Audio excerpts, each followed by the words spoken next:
The sound was what paralyzed me first. It wasn't a tear. It was a heavy, sickening crunch.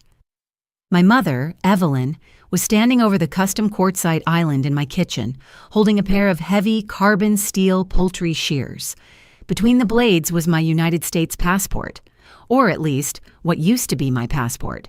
She didn't just cut it in half, she meticulously and deliberately butchered it, severing the RFID chip, slicing through the biometric data page, and reducing the watermarked visa pages into jagged, unrecognizable blue and white strips. "You're not going anywhere, Victoria," she laughed. It wasn't a maniacal laugh. It was worse. It was the soft, relieved, condescending chuckle of a parent who genuinely believes they have just saved their foolish child from making a terrible mistake.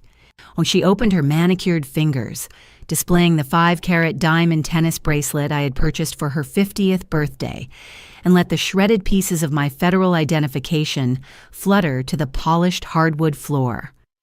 My flight to Zurich, Switzerland was scheduled to board at JFK International Terminal 4 in exactly 3 hours and 20 minutes.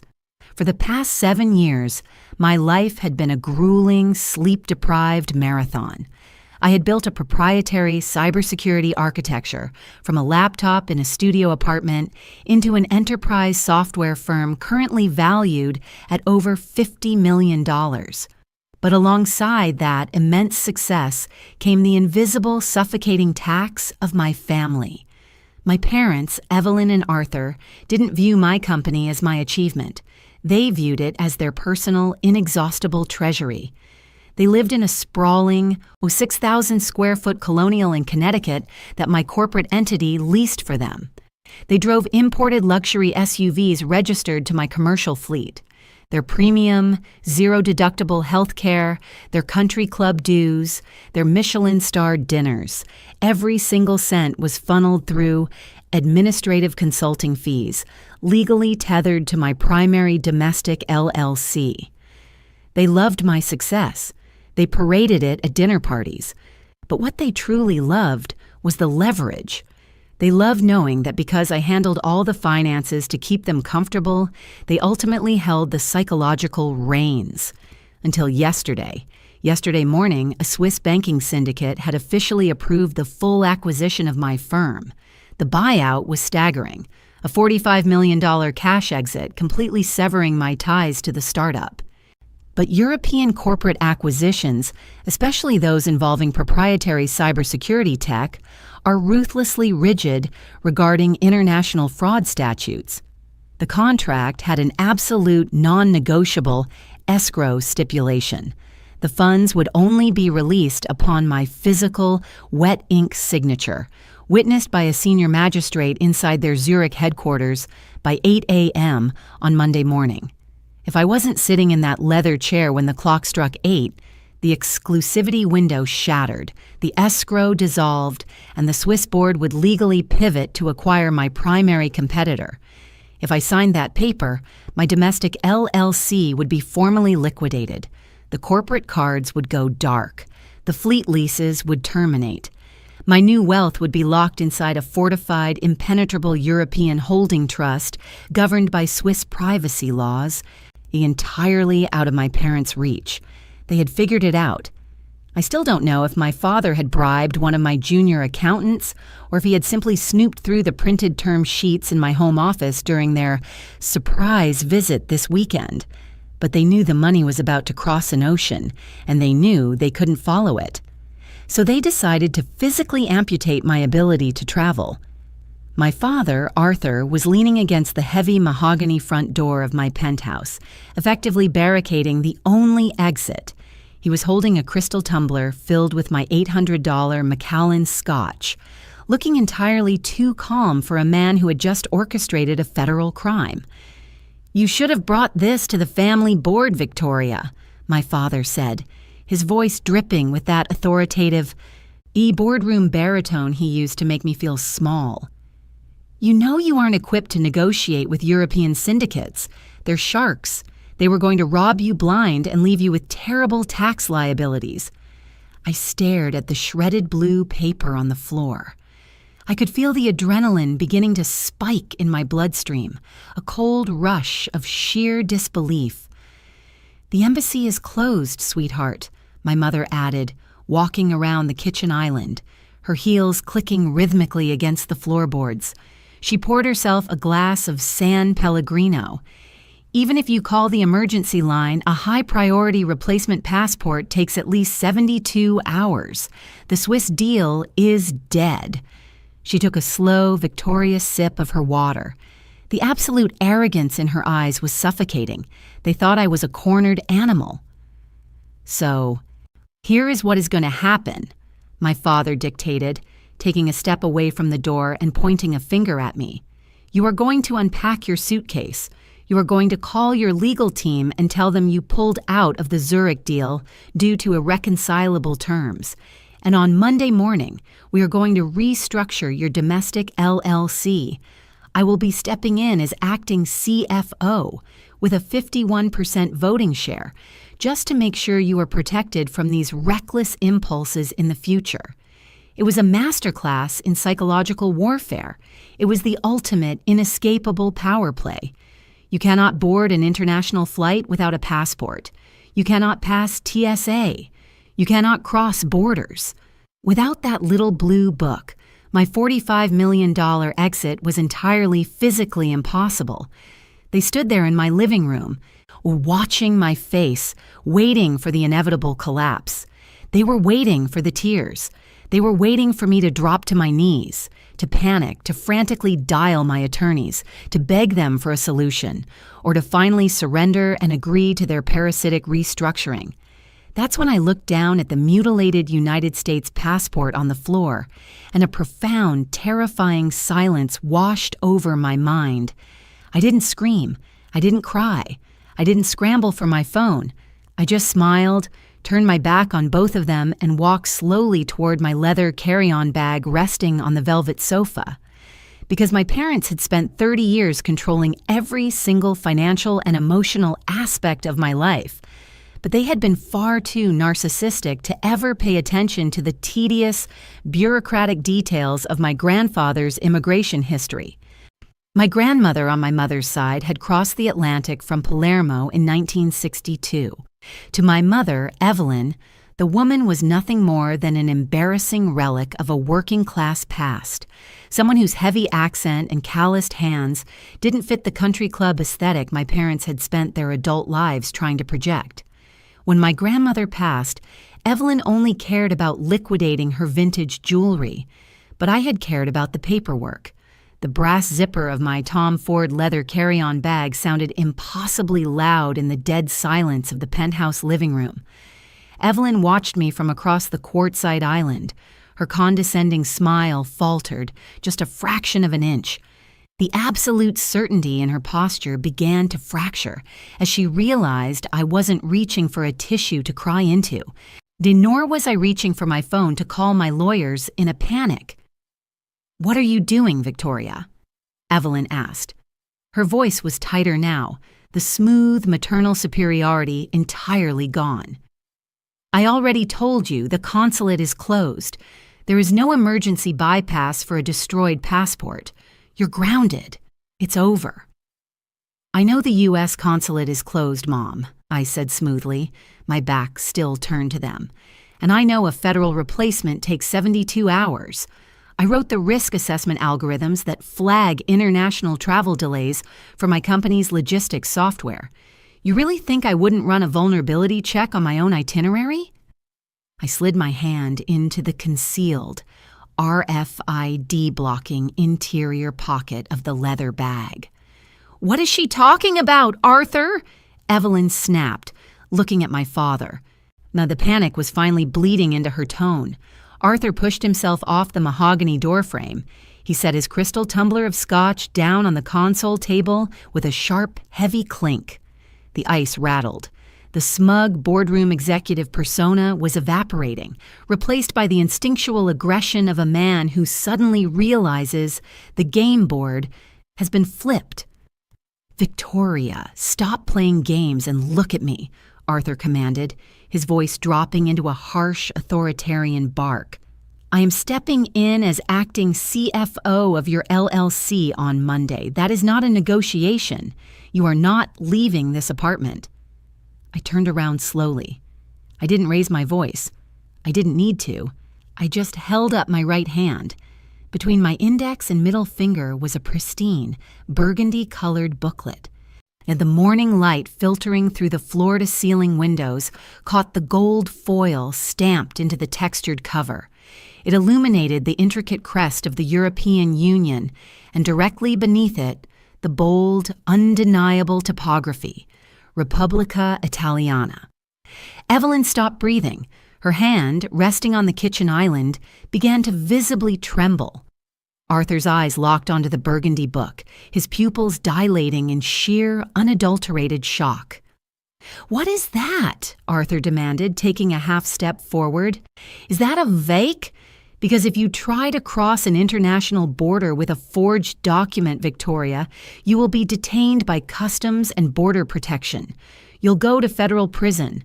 The Swiss deal will be dead anyway." I looked at him with a level of cold, clinical detachment that I usually reserved for hostile corporate takeovers. "It's not a forgery, Dad," I said, my voice echoing off the high ceilings. "It's a biometric, globally recognized passport, issued directly by the Italian Ministry of Foreign Affairs. It took me 3 years of navigating foreign bureaucracy, translating birth certificates, and quietly passing consular interviews under jure sanguinis, the right of blood. It turns out, Grandma left me a lot more than just that jewelry you pawned to pay for your golf memberships." The silence in the room was absolute. It was the sound of a multi-million-dollar parasitic lifestyle violently collapsing. They had banked their entire financial future, their luxury cars, their sprawling estate, and their absolute control over my life on a single desperate act of vandalism. But you cannot trap someone when you don't even know what borders they have the legal right to cross. "Why?" Evelyn whispered, her voice hollow, her eyes fixed on the Italian crest. "Why would you do that without telling us?"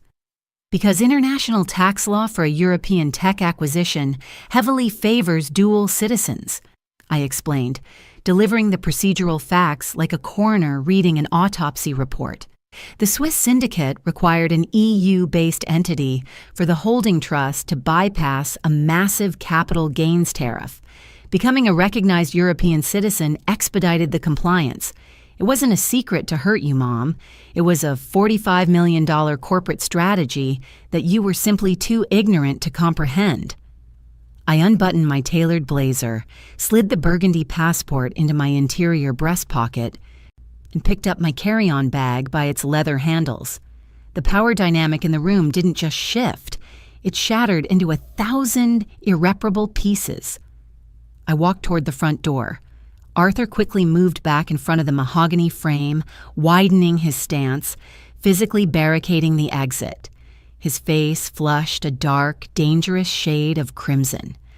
The realization that the $45 million deal was actively walking out of his grip pushed him to the absolute edge of reason. "You are not leaving," Arthur growled, his chest heaving, his hands balling into fists. "I am your father. I built you. I supported you. You are going to sit down and we are going to fix this." He reached out, his thick hand wrapping violently around the leather strap of my bag, trying to yank it out of my grip. That was his final, fatal mistake. And I didn't pull the bag away. I let it drop to the floor. I stepped directly into his personal space, looking up into his eyes, and I didn't see a parent anymore.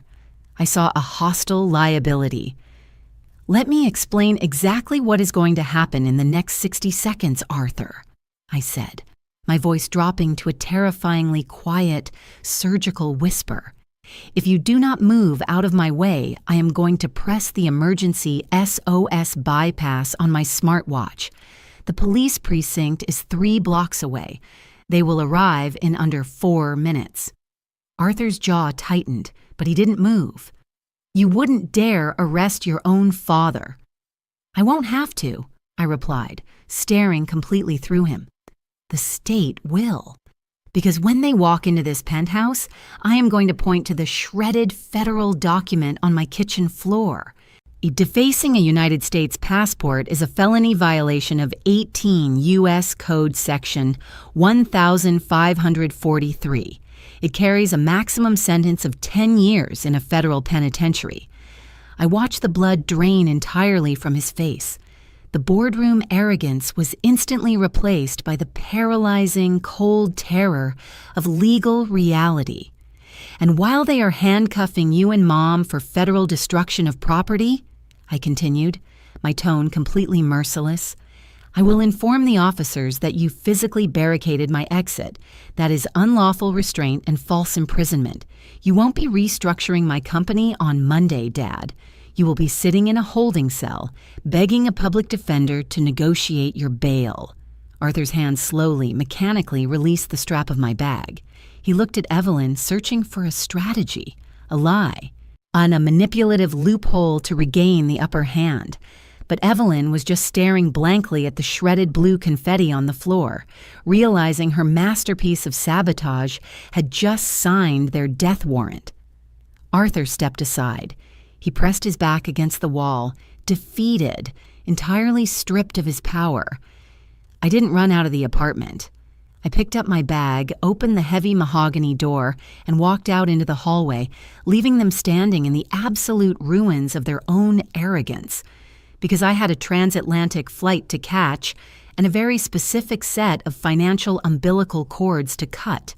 The transition from the suffocating, hostile atmosphere of my penthouse to the sterile, hyper-efficient ecosystem of JFK International Airport felt like stepping out of a burning building and into a clean room.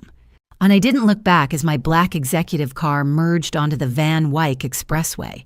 My phone, resting on the leather seat next to me, remained dark and silent. Arthur and Evelyn weren't calling. They were likely still standing in my kitchen, staring at the mutilated remnants of my American passport, desperately trying to calculate how a 30-year campaign of psychological dominance had unraveled in less than 60 seconds. Terminal 4 was a symphony of procedural indifference, and I craved it. I bypassed the standard security lines and walked directly to the Priority International desk. The Delta agent behind the counter didn't care about the emotional terrorism unfolding in my apartment. She didn't care about Arthur's empty threats or Evelyn's shattered ego. She only cared about the logistics. I slid the burgundy Repubblica Italiana passport across the polished marble counter. The agent opened it, swiped the biometric data page through the optical reader, and waited for the machine to chime. The green light flared. The system registered a fully authorized, globally recognized European Union citizen. She printed my boarding pass, handed it back with a polite nod, and within 20 minutes I was sitting in the quiet isolation of the first-class lounge, watching a Boeing 777 being prepped on the tarmac. 14 hours later, the crisp, razor-sharp air of Zurich hit my lungs. There was no jet lag. Adrenaline and absolute clarity had entirely sterilized my exhaustion. By 7:45 a.m. local time, I was walking through the imposing geometric glass and steel lobby of the Swiss banking syndicate's headquarters on the Parade Platz. The boardroom was a fortress of competence. It was a massive, soundproof chamber overlooking Lake Zurich, anchored by a 20-foot polished oak table. Waiting for me were 6 executives and 3 senior magistrates, all dressed in immaculate, bespoke suits, operating with the cold, frictionless efficiency that the Swiss financial sector was famous for. There were no emotional outbursts here, no gaslighting, just mathematics, contract law, and the transfer of generational wealth. Henrik, the lead partner and chief magistrate for the acquisition, stood up and gestured to the leather chair opposite him. He didn't waste time with small talk. He slid a massive, heavy-bound leather folio across the table. "Good morning, Ms. Davis," Henrik said, his voice a low, even baritone that commanded absolute respect, the exact kind of respect my father always faked but never actually earned. The $45 million capital transfer is currently held in an irrevocable escrow shell. Pending your physical signature and my biometric notarization, the acquisition is complete. Your domestic LLC will be formally absorbed, and the funds will instantly sweep into your private encrypted holding trust, governed entirely by Swiss jurisdiction. He unscrewed the cap of a heavy Mont Blanc fountain pen and placed it meticulously on top of the document. "Do you have any final amendments?" Henrik asked. I looked down at the contract. The ink on the page represented 6 years of missed holidays, 80-hour work weeks, stress-induced migraines, and the constant, suffocating weight of funding my parents' parasitic luxury. "None," I said softly. I picked up the pen. The nib scratched smoothly against the thick, watermarked paper. I signed my full legal name, effectively executing the most lucrative, airtight corporate exit in my sector's history. Henrik applied his magistrate's seal, closed the folio with a heavy, satisfying thud, and tapped a command into his secure tablet. A massive digital monitor on the far wall refreshed. A green cryptographic loading bar filled the screen, followed by a 9-figure string of routing numbers, and finally, a confirmation receipt. The wire had cleared. The $45 million was liquid, offshore, and permanently shielded from the United States probate courts, civil litigation, and most importantly, my parents. I didn't celebrate with the executives. I declined the offer for a champagne breakfast. I simply shook Henrik's hand, walked out of the fortress, and took a private car directly to my suite at the Bauer au Lac Hotel. I locked the heavy oak door behind me, threw my coat on the velvet armchair, and opened my laptop on the mahogany desk.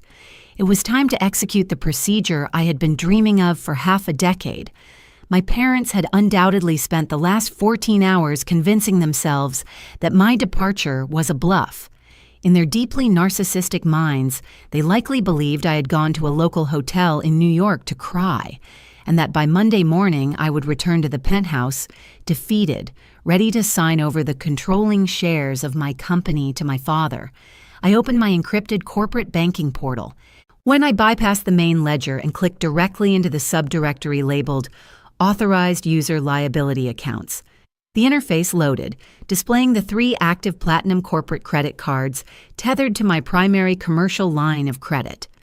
Card 1, Evelyn Davis. Current billing cycle balance, $14,200, mostly spent at luxury day spas, cosmetic dermatologists, and high-end boutiques.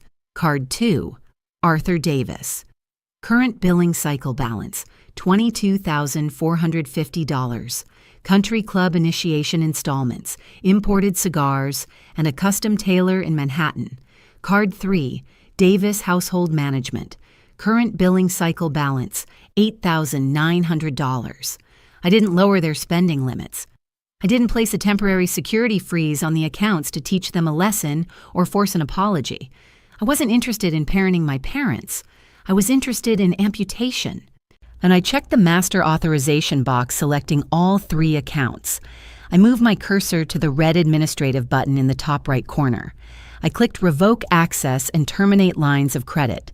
A 2-factor authentication prompt appeared, warning me that this action was permanent and would instantly decline any pending or future authorizations. I typed in the 6-digit code from my authenticator app and hit confirm. The screen flashed green. Accounts terminated, cards deactivated. The digital umbilical cord was permanently severed. Next, I opened my company's executive health insurance portal. For 4 years, I had paid the exorbitant $3,000 monthly premiums for a top-tier platinum PPO plan that covered Arthur's boutique concierge doctor and Evelyn's exclusive wellness retreats. And I navigated to the Dependents and Beneficiaries tab, selected both of their names, and initiated an immediate mid-cycle cancellation of coverage.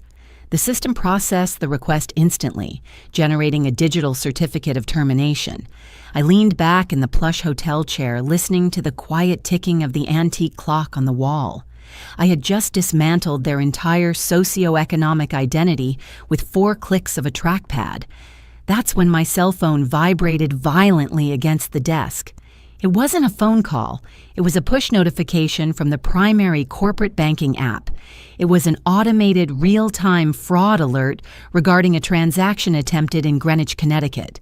Because my parents were currently sitting in a Michelin-starred restaurant attempting to pay for a celebratory Sunday lunch, I completely unaware that the floor of their financial universe had just vanished beneath their feet. The push notification glowing on my iPhone wasn't just a digital receipt, it was a perfectly rendered autopsy of my parents' social standing. Transaction declined. $842.50 at L'Auberge de Greenwich. Reason code 04, account closed, card confiscated. They had gone to the most exclusive, pretentious French restaurant in Fairfield County to celebrate their supposed victory.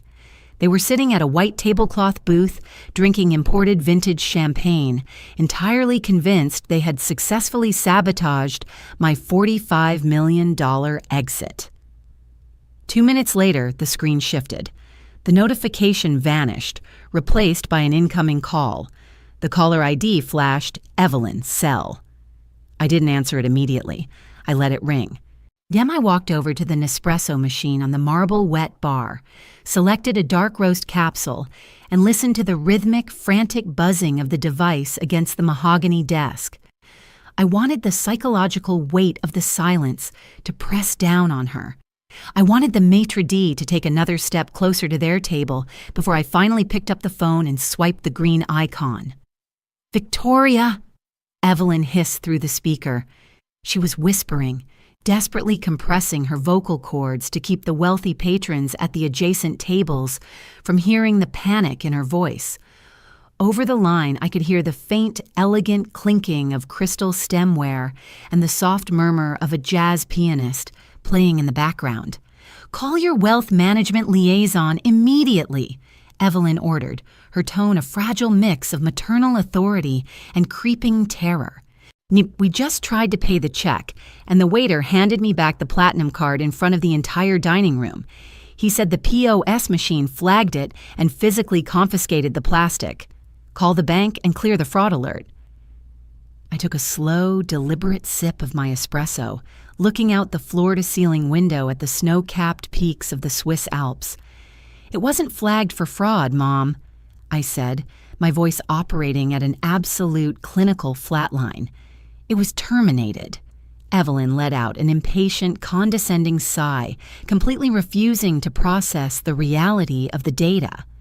"Stop throwing a tantrum because you missed your flight," she snapped, the whisper turning sharper, venomous. "You are embarrassing us. The sommelier is staring at your father. We do not have another way to cover an $800 tab. I turn the card back on, let us pay, and we will discuss the board restructuring of your LLC when we get back to the house." She still thought she was holding the leash. She still pictured me sitting on the velvet sofa in my penthouse, defeated, staring at the mutilated strips of my blue passport on the floor. "I didn't miss my flight," I replied smoothly. The line went dead quiet. The ambient noise of the Greenwich restaurant seemed to amplify in the silence, the clattering of a silver tray, a distant laugh. "What are you talking about?" Evelyn asked. The arrogance vanished instantly, replaced by a hollow, breathless dread. "Your father watched you. The passport is on the floor. You're in the apartment." "You destroyed my American passport," I corrected her, delivering the procedural facts with surgical precision. "Now, you forgot that Grandma Elena was born in Palermo. I've held dual citizenship and a biometric Italian passport for 3 years. I used it to walk through the Priority International Terminal at JFK yesterday morning." I heard a sharp, ragged intake of breath. It was the physical, visceral sound of a woman realizing the floor of her universe had just dropped out from underneath her. There was a sudden rustling of fabric over the receiver, a muffled curse, and then the heavy, booming voice of my father hijacked the line. He had snatched the phone right out of her hand, abandoning any attempt to preserve his country club dignity. "Victoria, where the hell are you?" Arthur demanded, his voice thick with a sudden, violent panic. "I'm in Zurich, Arthur," I said, intentionally stripping him of his paternal title. "When I was sitting in the Paradeplatz headquarters 2 hours ago, I signed the acquisition papers. Henrik stamped the magistrate's seal. The firm is sold. The assets are fully liquidated. The $45 million is currently sitting in an encrypted Swiss holding trust that you have zero legal, physical, or administrative access to. I am completely, financially emancipated from you." "You cannot do this," Arthur practically roared, his boardroom executive persona completely collapsing into the pathetic, desperate shouting of a cornered thief. "We are your parents. We built your image. You turn those corporate accounts back on right this second, or I swear to God, Victoria—" "Or what?" I cut him off. I didn't yell. I dropped my voice into a register of pure, absolute ice that froze him mid-sentence. "Or what, Arthur? You'll ground me? You'll lock me in my room? You stood in front of my door and tried to physically trap me in the country, to stage a hostile takeover of my life's work. You committed a federal felony to hold my company hostage. You don't have leverage anymore. You don't have my money. And as of 20 minutes ago, I logged into the corporate portal and canceled your platinum PPO health insurance." "Victoria, please!" Evelyn cried out in the background, genuinely sobbing now, the reality of the situation finally crushing her ego into dust. "Arthur, the manager is walking over here with security. What do we do?" "Then you better hope they're hiring dishwashers in the back," I said. I hung up the phone. I didn't block their numbers. I wanted the digital record of their panic. I wanted the voicemails they were about to leave, just in case they tried to spin a false, victimized narrative to our extended family later. I placed the phone face down on the mahogany desk. I took a deep breath, feeling the heavy, suffocating weight of the last 30 years finally detach from my spine. But I wasn't done cleaning house. Because Arthur and Evelyn didn't just lose their platinum credit cards, their Michelin-starred lunches, and their concierge doctors today. They were about to realize exactly whose name was actually on the deed to the sprawling 6,000-square-foot luxury estate they were currently calling home. The iPhone lying face down on the bar-o-lac mahogany desk didn't stop vibrating. It buzzed with the frantic, rhythmic desperation of a dying insect. I didn't answer it. I let the battery drain while I opened a new tab on my encrypted laptop, logging into the administrative portal of my secondary domestic holding company, Aegis Property Group, LLC. 4 years ago, when my tech firm hit its first major valuation, my father had demanded a new house. He didn't ask, he dictated. He found a 6,000-square-foot neoclassical colonial estate in a gated Connecticut community, complete with a temperature-controlled wine cellar and a 3-car garage. Arthur had insisted, with his usual boardroom arrogance, that the deed be placed in his name for tax optimization and optical leverage at his country club. I had nodded, paid the closing costs, and handed him the keys. But I never put his name on the deed. I had nested the property's title deep inside Aegis Property Group, a subsidiary shell completely controlled by my primary corporate entity. And I allowed Arthur and Evelyn to live there on a $0 month-to-month administrative lease, paying the property taxes and HOA fees out of my corporate operating budget. They had spent 4 years hosting lavish dinner parties, bragging to their wealthy friends about their real estate acumen, entirely oblivious to the fact that they were legally nothing more than glorified squatters. And as of 8 a.m. this morning, Aegis Property Group had been formally absorbed by the Swiss banking syndicate. I opened my email client and drafted a new message to Arthur's personal iCloud account. I didn't write a long, emotional paragraph. I didn't demand an apology for the destroyed passport. I simply attached a single unredacted 60-page PDF, the Master Commercial Transfer Agreement. I typed a single sentence in the subject line.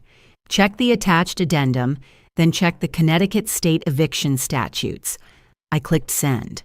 Exactly 3 minutes later, the hotel room phone, the secure landline concierge phone resting on my nightstand, began to ring. They had figured out how to bypass my cell. I picked up the heavy receiver, walked over to the floor-to-ceiling window overlooking the pristine, glittering waters of Lake Zurich, and answered, "Victoria, what the hell is this document?" Arthur's voice was completely unrecognizable. The booming, authoritative baritone was gone, replaced by the breathless, high-pitched wheeze of a man who was physically suffocating under the weight of his own hubris. He sounded like he was standing in a parking lot, the ambient noise of a busy road rushing past the receiver. "You transferred the Colonial to a European holding trust? Why?" "I didn't transfer it, Arthur," I said, my voice operating with the cold, frictionless efficiency of the Swiss magistrates I had just met with. "The acquiring syndicate purchased all domestic assets tethered to my primary LLC. That includes Aegis Property Group. That includes the house." "But we live here!" Evelyn shrieked in the background. She was no longer crying. She was in a state of absolute hysterical shock. "All of our custom furniture is in that house. My clothes, Arthur's office. You cannot legally do this." "I didn't do anything," I replied cleanly, taking a slow sip of my espresso.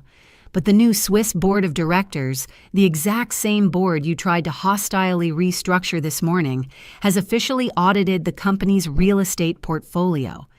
They categorized your residence as a redundant, non-revenue generating liability. The property is scheduled for liquidation. It goes on the commercial market on Wednesday." "Victoria, please," Arthur pleaded, his voice cracking into a desperate hollow whine. The illusion of his power was completely stripped away, leaving nothing but a parasitic shell. "We are your blood. We don't have any liquid savings. You know that. We spent everything maintaining our image to support your business." "You spent my money maintaining an image for yourselves," I corrected him, the absolute icy finality in my tone, cutting through his manipulation like a scalpel. "You took a pair of shears to my federal passport to physically trap me. You committed a felony to hold my life's work hostage. And you do not get to play the victim when the hostage finally cuts the rope." "Victoria, please," Evelyn sobbed, the reality of losing her country club status, her luxury SUV, and her mansion all in the span of an hour, finally breaking her psyche. "Where are we supposed to go?" "I don't know," I said softly, looking out at the snow-capped Alps. "But you're not going anywhere on my dime ever again." I placed the receiver back on the cradle. The heavy click echoed in the quiet hotel suite. The leverage was gone. The trap was broken. For the first time in 30 years, the air in my lungs felt entirely my own. 6 months later, the Connecticut estate was sold to a commercial developer for a massive premium, and the liquidated funds were quietly wired directly into my offshore encrypted account. Without my platinum credit cards and premium health insurance to float their manufactured lifestyle, my parents were forced to quietly downsize into a cramped 2-bedroom apartment in a zip code they used to actively make fun of at dinner parties. Arthur had to take a job as a mid-level manager at a logistics firm, reporting to a boss 20 years his junior. They tried to spin a tragic, fabricated narrative to our extended family, claiming that the stress of the corporate buyout had caused me to suffer a mental breakdown and abandon them. Their story worked perfectly, generating waves of sympathy from my aunts and uncles, right up until the afternoon I sent a single photograph to the massive family group chat. It was a high-resolution picture of my shredded, mutilated American passport sitting on my penthouse hardwood floor, placed right next to a screenshot of the declined $800 L'Auberge restaurant receipt with the exact timestamp of their lunch. I didn't add any text to the message. I just hit send and watched the read receipts tick by. The family group chat went completely, permanently dead. Neither of my parents has spoken to a relative since, too humiliated by the forensic proof of their own extortion to ever show their faces at a holiday dinner again. Meanwhile, I expanded my new consulting firm across Geneva and Paris, completely debt-free, with a brand new biometric passport and absolutely zero dead weight holding me down. If your own parents committed a federal felony to trap you in the country and steal your multi-million-dollar company, would you have warned them about your backup plan? Or would you have let them find out the hard way while their credit cards declined in front of a crowded luxury restaurant like I did? Let me know exactly how you would handle this betrayal in the comments below. If you loved this story of absolute cold surgical justice, drop a like, subscribe to the channel, and I'll see you in the next video.